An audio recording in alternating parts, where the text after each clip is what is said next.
evacuation centers because of the past storms. So that's something. But I'm sure there are new areas here. Because dito, ang looking. Dito nga sa kabila eh. Pulang-pula eh. Oh. Hindi pa tinamaan ng bagyo? Hindi pa. Sir, if I may, sir, ang OCD, sir, ang pinakamagaling mag-communicate sa mga barangays. When we had our simulation meeting, SITRAP meeting last Friday, Saturday, and Sunday, Monday, and Tuesday, OCD was the one communicating directly to the barangay captain level. Okay. And informing them of what action to take. And it is very effective, sir. But when we inform them, we say it looks like the storm will pass in your area. Here's what you do. Yes, You have to give them guidance. Itong gagawin ninyo. We only have, if we're going to send the warnings out today, this evening, then we'll say you have very little time. We have to prepare. You have to get the evacuation has to be done talaga. That's what we did with Nika, sir. And it was very effective. Evacuation. Mr. President, the list of towns to be affected by the LGUs are also included in You have it already. in the Pangasa warning. Uh-huh. That's for the Storm surge. for the surge, for storm surge. Okay, what do we tell people? Sir, Because yung storm surge, people think it's like sa sine yung big wave na ganun. It's not. It's just water that doesn't stop coming in. Basta tuloy-tuloy ang pasok, paakat ng tubig. Paglabas niyan, ang bigat ng tubig niyan, lahat tangay niyan sa dagat. Ang bigat ng tubig. So, what is our instruction to those areas that are in danger to be overwhelmed by storm surge? Sir, we cascade the warnings and the instructions through the IACC, both the DILG, DNR, DOST, Pagasa, and us are there. We cascade the warnings down to the regional directors, and we give through the DILG the order to preemptively evacuate already. So that's the trigger. Once there's storm surge, DILG warns, preemptive evacuation already, sir. From our previous experience in Marcy and in Nika, the northern Luzon provinces were very diligent in the evacuation exercises. Today, we're going to have to test Region 5 again because during Typhoon Christine, they were not as efficient in evacuating people. Hopefully, they've learned their lessons. But OCD is very deliberate and very precise with their warnings, and they go to the barangay levels and tell them to move to higher ground or to go straight to the evacuation areas. So, people talaga. Sir, OCD is on call 24/7, and in case that we need to send out warnings, 1 hour lead time, and everyone assembles in the office, and we have a conference room downstairs so we communicate directly by video. You forecast it to be over the Philippines for how long? You'll be out by Monday evening? If it continues to travel at what, 30 kilometers per hour? Yes. By Monday, it will be over water. Wala na sa lupa. It will exit the landmass through Pangasinan. Yep. Par by Monday. It will be Out of par by Monday. Monday what? All right. So that means if it's going to rain heavily, it will start on Saturday and Sunday and Monday. That's still 600 millimeters of rain. that's 400. oh. Well, I mean, to be very simple about it. 3 times 2 is 600. So, magiging that medyo worst case scenario is that we will be getting about 500 to 600 millimeters of rain in 3 days. So 200 millimeters per day. I think 200 millimeters per day is more or less something that we can. Sir, I think that Metro. we've seen before.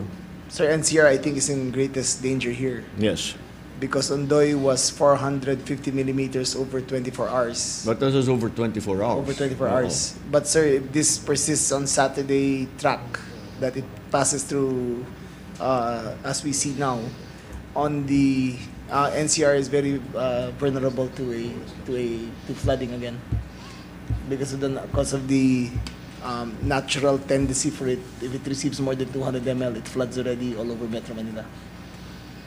So that has to be preemptively warned to our NCR mayor, sir. Well, it'll be the same problems that we always see in NCR, but at least now we have a better idea where, because as we've begun to see yung dinadaanan ng tubig nagbabago eh. Pero yung bagong pinagdadaanan na dinadaanan ng tubig, medyo alam na natin ngayon. So let's look back on the experience that we've had in the past few typhoons that caused extreme flooding that dropped 700 millimeters in just past 24 hours. Mr. President, Just a little more than 24 hours. Metro Manila, for Metro Manila, the color is orange, so up Yeah. to around 100 millimeters. But to give our public an idea of when a landslide or flood would occur, the threshold for the assessment is around 100. So if it's more than 100, floods and landslides can already happen. So when we explain about why we look at the 100, 200, 200 and above, it's the 100 threshold that we are looking at. But Landslides can that's happen for already. landslides, but we have And to... also flood. And yeah, can yung be lower. flooding, kasi it's Yeah, and the flood the volume of water Yes, that we po. can actually, we can move out. But with the saturation, it can be lower than 100. Yun na nga, Yes, that's the added factor there that we didn't really have to worry about before. All right, I think that we have everything that we can do. We have everything that we need to have in place. We have very little time left to prepare, but it's a good thing actually. Kahit papano nasa labas na yung mga gamit natin, hindi na natin dadalhin. But we just now the prepositioning is going to be critical, not only of the food packs, but of course all the search and rescue assets that we're going to be needing. Ayan, we'll go back to the rubber boats. We'll be going back to what is our airlift capability in these terms now. How many aircraft do we have available to us so that as soon as the storm passes, kung makapasok na tayo. Yes, sir. Mr. President, we have 3 C-130s available, 1 C-295, one NC-212I, 7 Black Hawks, 2 Huey-2s, 1 Super Huey, and 3 Sokol helicopters. These are in Luzon. In the Visayas and Mindanao, we have 6 Black Hawk helicopters, 2 each in the Visayas Command, West Mindanao Command, and East Mindanao Command. The ones in Visayas and Mindanao, where are they? Where are those assets now? They are in Cebu, and They're only Cebu. yes, Mr. President. Yes. We Okay. also have seacraft available, Mr. President. We have 5 Navy ships available and about 129 rubber boats available nationwide, Mr. President. Okay. We will again in terms of food, water supply. Those are the things that we have to immediately be concerned about. The pre-evacuation, gawin natin tama yun. The new feature here that we have to deal with is a storm surge, because that's as fatal as just a typhoon. Let us not forget the lessons that ng storm surge, because again, to go back to Yolanda, the problem is we were telling everybody magkaka-storm surge. Nobody knew what a storm surge was.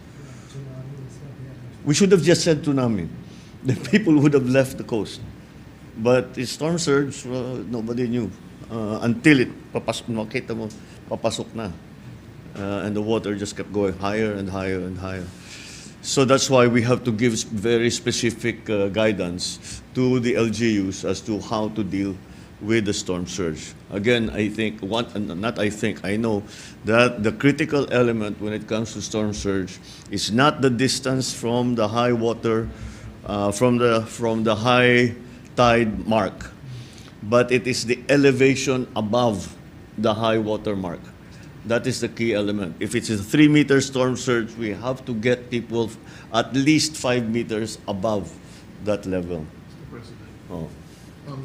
Yes, sir. Yeah. When I used to warn for tsunami, we have to worry about not only the event, but Yeah.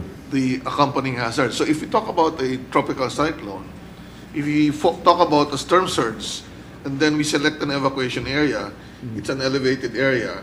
They must have a roof, kasi umuulan. Yes. Plus, they should worry about the possibility of landslide affecting the selected evacuation area. So they have to be very selective. Kasi sabay-sabay po ang posibleng mangyari yan. Yeah. Actually, we might discover that some of the evacuation centers that we have are within those. Yun ang delikado. We lose people from that. Yung nasisira yung evacuation center, magkaka-casualty tayo doon sa evacuation center mismo.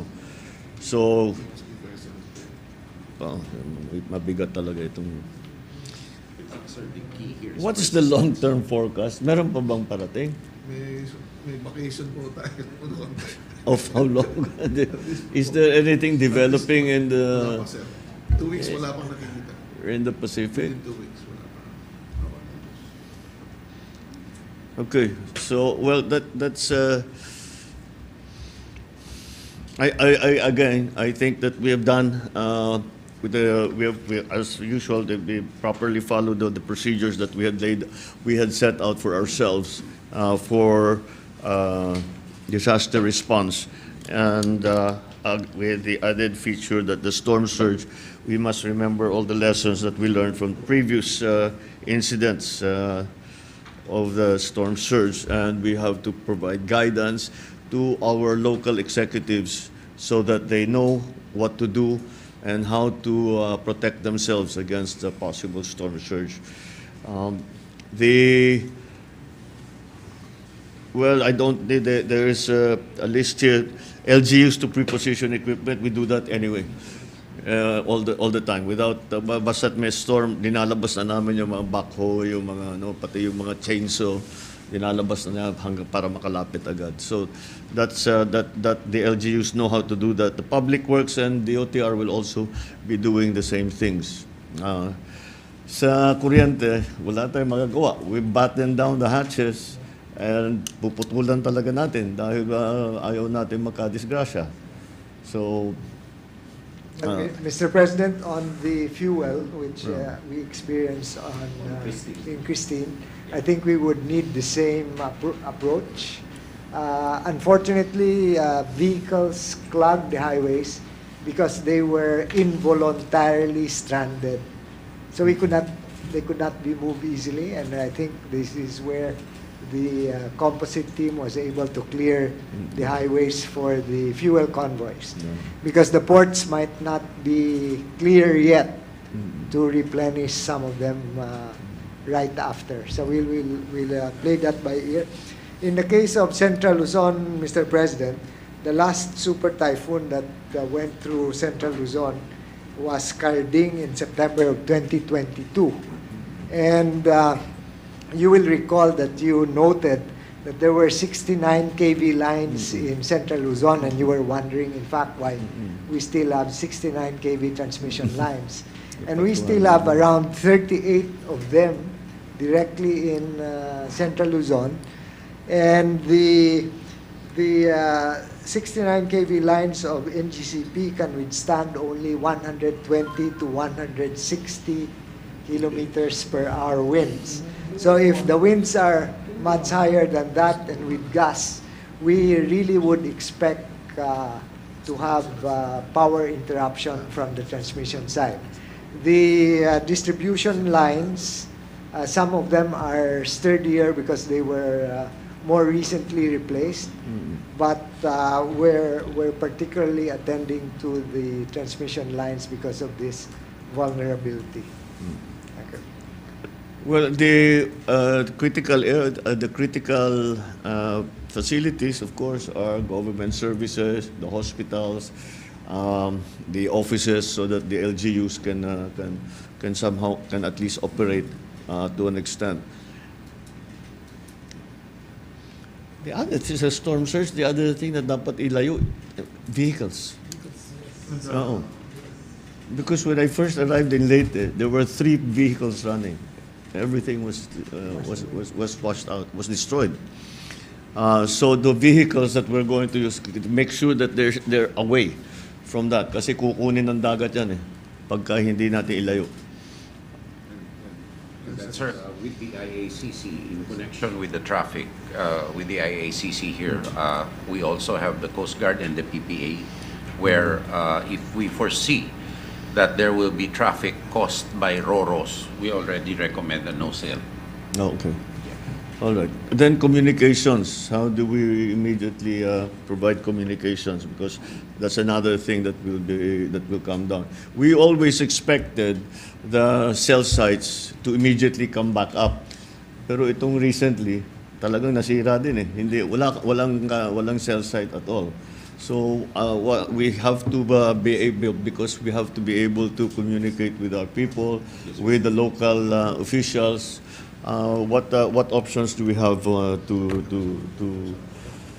to help in that regard? Magpadala tayo. What we used to send those big trucks na satellite, but now maliliit na yung satellite. Siguro we should. Insofar as the OCD is concerned, sir, we are equipped with satellite communications and other HF radios throughout, and part of the DICT cell in the IACC also provides emergency communications equipment pre and post disasters. So far in these 2 disasters, we had no problems with communication loss insofar as monitoring is concerned, sir.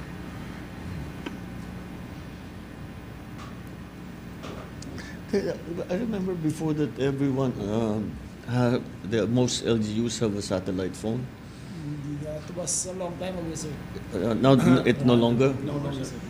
Maybe that's something we need to think about. So that we provide the mayors, we provide may satellite phones sila. Probably cheaper with the Starlink. With the Starlink. Maybe that's a better. Satellite phones. Yeah. Pero ang problema sa Starlink, kakaunti lang ang pwedeng gumamit. So each unit, Starlink, sir, I think the big one can 200 units at once. yung malaki. Yung malaki 200 at once. I think, sir, that should be mandatory already in all the provinces, sir. At saka, sir, the old reliable is an HF. Yes. Ayun ang HF is the old rin. reliable. All right. So let's tignan natin na mabuti yun. Yes, sir. So that we can the more quickly and the better we are able to communicate, the better we will be able to deploy our resources in the right place at the right time, in the right amount.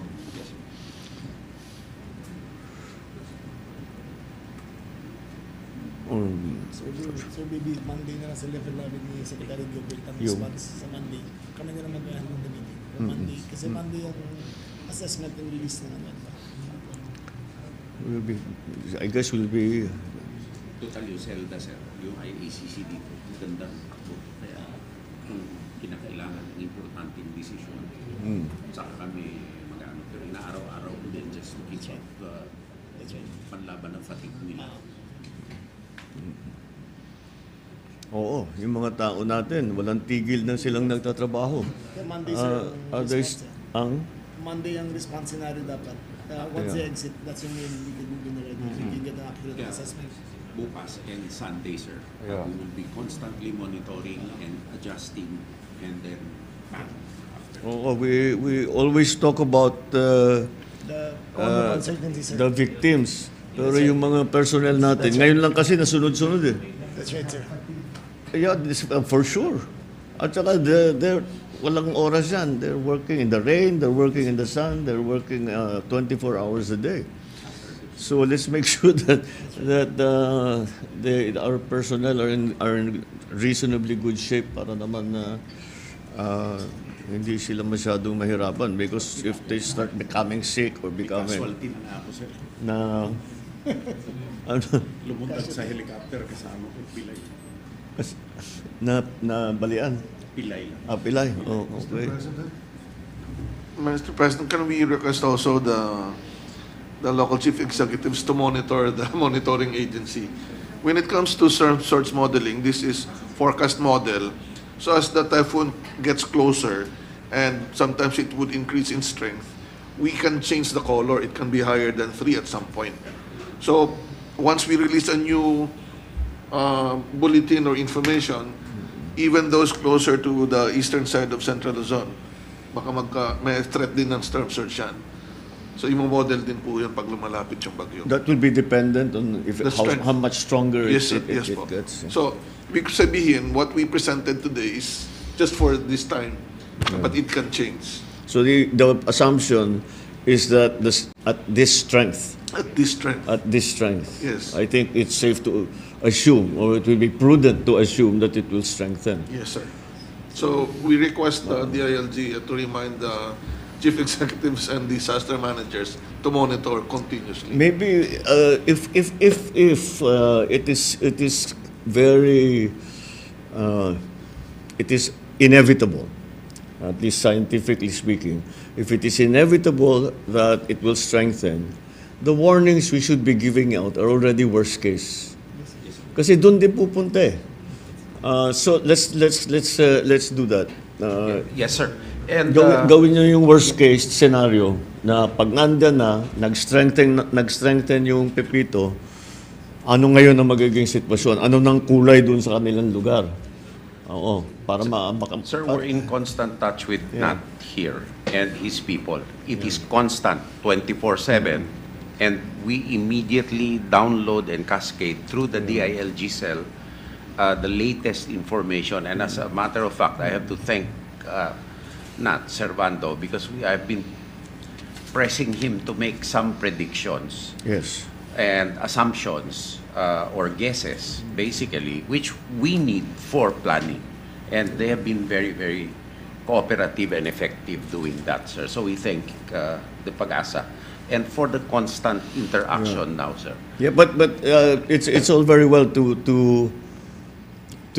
continue monitoring and to have very accurate meteorology, but if we know that we are going to that the typhoon, that Pepito will get to that strength at some point, that's what we have to prepare for. We don't have to prepare for what's happening today, Friday, what's happening today, Saturday.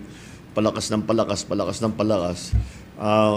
Let's go straight to that worst case scenario. And he will need it for camp management also. Ayan, isa pa yan. Because, sir, also, if we go to evacuation centers, it also makes the delivery of essential goods and services more efficient, quicker, and safer for everyone. We can even give cooked food already, sir, rather than the food packs. Mr. President, May hot food na. Yes, which sir. leads me to another point. Can you go back to the rainfall slide? Rainfall slide, the one that we'd read. All right, Dr. Senbato, you said walang humpay na ulan. What is the indicative data so far? Is this going to be 24 hours in one day? Is this, or minimum 15 hours a day? Or is it 10 hours a day? Walang humpay na ulan. This is the validity of this slide is 24 hours. 24-hour So, forecast. walang humpay na ulan 24 hours a day from Saturday noon to Sunday More or afternoon. less. Yes, More or sir. less. Because of the term torrential. Sir, do we have a estimate on how long it will spend in each province, the rainfall? 24-hour forecast. But 24 hours is our forecast from entry to exit, di ba? No, from one day. But how long do we estimate Pepito to be in Philippines from landfall to exit to landfall? Sir, for tomorrow, noon time up to Sunday noon time. So it's Saturday noon time until Sunday noon time. So therefore, the center of the storm is moving. Yeah, so they have a daily forecast. So by Sunday noon to Monday noon, can you show? Do you have an other hourly slides? forecast of like, a province-wide forecast on how long it will rain in the area? It cannot be 24 hours because the storm is moving. Is that all? Slides. So this is Sunday for tomorrow. Yes. The next slide. That's the next day. Sa laki kasi ng Sa laki na rin. Okay. ng rain. Oo, malawak. Mahigit It's very, very wide. Okay. Okay. So move siya. When we warn the LGUs, do we provide them with maps? These kinds of maps? Yes, sir. Mr. President, these are accessible on social media, in social pages. That's why local government units, if you in our monitoring, local government units keep Paano nga on ba maaring sharing, malampasan posting ang iba't ibang the trauma Pag-asa, o stress reports po, on a regular basis po. All right. Again, siguro so that because people cannot be just monitoring na nakabantay, titignan nila dito ito yung sitwasyon natin.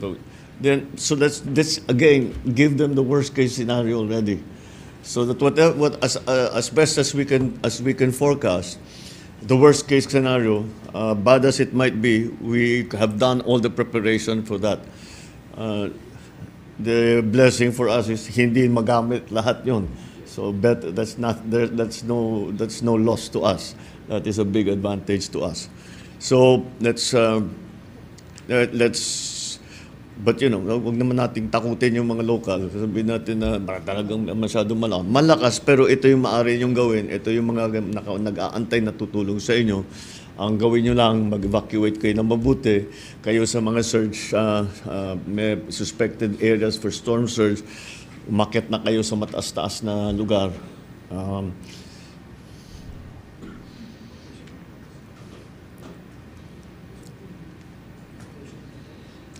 Well, okay, we'll just have to do what we can.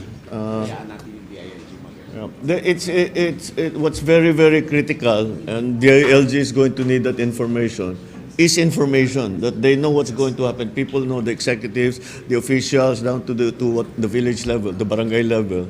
Alam nila yung mangyayari, what to anticipate, so they can do. Then we also provide guidance and say ito yung gawin ninyo, as much as possible. So that's what we should do. So can we get that done today? Sa LGUs, as long as you get all the information out, padala mo na sa kanila. Send it to the phones of the mayors, send it to the phones of the governors para meron na silang kopya. Hindi na sila kailangan maghanap. Tayo magpadala ng mga information na ganito. Padala natin sa mga telepono ng mayor at saka governor. Tapos, pwede na nilang i-print out yun, gamitin na nila. Oo. Yeah. Let's get as much information to everybody as quickly as possible. When can we complete that package? In the warning package, the package that we will send via email, via Facebook, whatever. All. In fact, not whatever. All of them. Gagawin natin with. This afternoon, sir, we're ready. Sir, You have it ready. Yeah, we are continuously warning and updating, sir. Okay, Yeah, all right. It's a constant. So provide the DILG. It's a constant thing. So provide the DILG with all that information so that they can disseminate it as And to everyone. and together with the local government units and the Office of Civil Defense, the likely scenario that we have developed at the Manila level, they have developed it translated into worst case scenario, sir. So that including all of the hazards that has been mentioned over here. So worst case scenario is the one that you've seen, the one that was sent to you by the Secretary of National Defense for CAR, and all of the regions has their worst case scenario already developed. All right. Okay. Well, again, just keep doing that. Watch out for the storm surge. Continue what we're doing for the relief goods. Our assets for rescue, search and rescue. be in place. The local governments, alam naman nila, sanay naman sila. Alam nila ang gagawin nila. Basta sabihin mo, may parating, alam na nila ang gagawin nila. Okay, I think we've attended to most of the basics. Is there anything else that we need to be worried about? All right, thank you very much.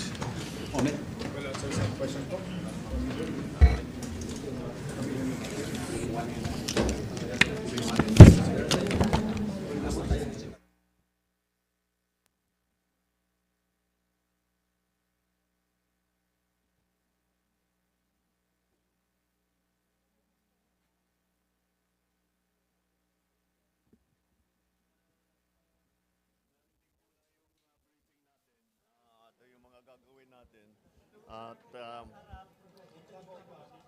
we have to, ang una natin ginagawa ay we have to redistribute our assets na ginagamit natin para sa mga nakaraang bagyo na mostly dumaan ng Northern Luzon. So yung ibang asset na yan kailangan dalhin sa mukhang tatamaan na naman ng big pati Region 8, pati Region 5. Mukhang tatamaan ulit. And then back na naman dito sa Region 2, Isabela, Cagayan. But also Central Luzon kasi pati NCR mukhang aabutan nito. So we have to reposition many of our assets to make sure that at least in the search and rescue phase that we are ready or we have our assets available. The LGUs are being continuously informed about the weather situation together with guidance and instructions on what to do. The airlift capability for pagdala ng mga gamit for search and rescue, mga relief goods, etc. ay mukhang nakahanda naman. The airlift, pati na yung mga barko na nagdadala ng mga relief goods. Ang aking nakita na medyo bago at naiba doon sa mga nakaraan ng bagyo, yung storm surge. Kung naalala ninyo, ito ang napakadelikado dahil noon, nung nagka-storm surge tayo, lalong-lalo na ng Yolanda, ay hindi natin alam kung ano yung storm surge. Ngayon, alam na natin. So, lessons learned from the previous typhoons where we have had storm surges. It seems to be a significant one because if we're talking about 3 meters, that's almost 1 floor.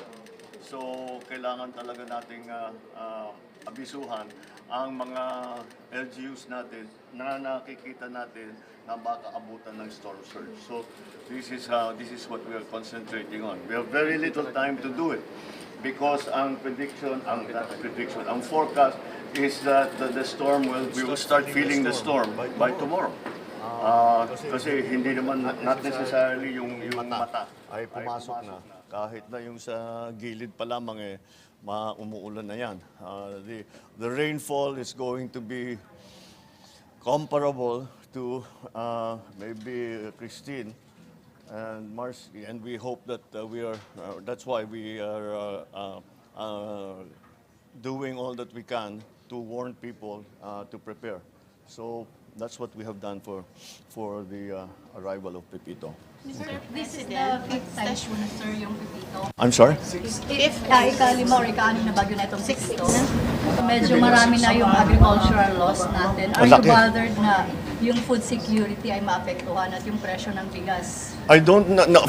In terms of food security, we're all right. But marami talagang nasisira. Ang dami nang nasira na palayan, ang dami nasira na tanim.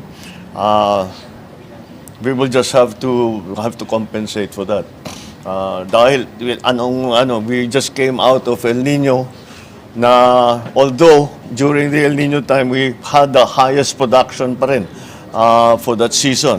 Pero ito talaga sinisira talaga yung tanim. So that's going to be something that will require attention. This will not result, sir, sa more rice importation?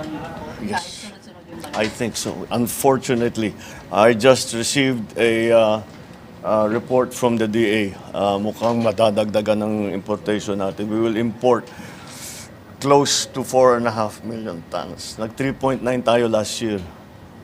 Ang upper estimate is 4.5. But we have already in place the prices of rice, imported rice have gone down significantly since last year. So, and we are not in competition like during the El Nino period. During the El Nino period, tinamaan lahat ng ASEAN countries. Kaya tayo tumaas ang presyo kasi lahat namimili. Dito, dahil siniswerte tayo lang ang tinatamaan. Tinamaan tayo, so we're not competing. So the prices are staying at about 400 plus, $400 per ton. So that's still that will so our imported rice should be at that price. At titignan natin, of course, we'll do everything to control the price of the food, especially all of those products that have been damaged or destroyed by Pepito. Thank you. Not only Pepito, the whole series of typhoons that have come. 6 typhoons in 3 weeks. Never in the history. Nangyari na raw yun eh. 1946. In 1946. It happened in 1946. But in my lifetime, I haven't seen it. Siguro kayo din. 70 years. Once in 70 years. Since just after the war. So we're back to that. So we just have to deal with it. All right. Thank you. Salamat, sir.